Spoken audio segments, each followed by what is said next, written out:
বিদ্যুৎ থাকছে না, তাছাড়া ডিজেলের তো প্রবলেম, শ্যালো মেশিন তো আমরা মনে করেন ব্যবহার করতেই পারছি না, তেলের ক্রাইসিস।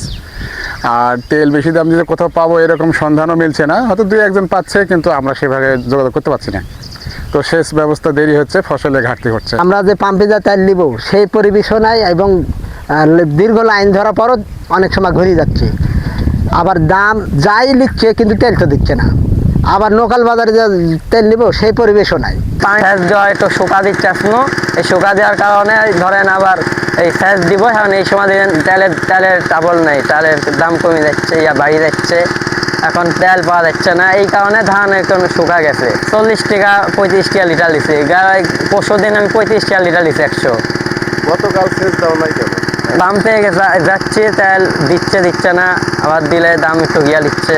কয়েকদিন আগে 120 টাকা লিটার নিল, এখন আবার কালকে একজন জিজ্ঞাসা করলো, তে করছে যে 140 টাকা লিটার লিছে।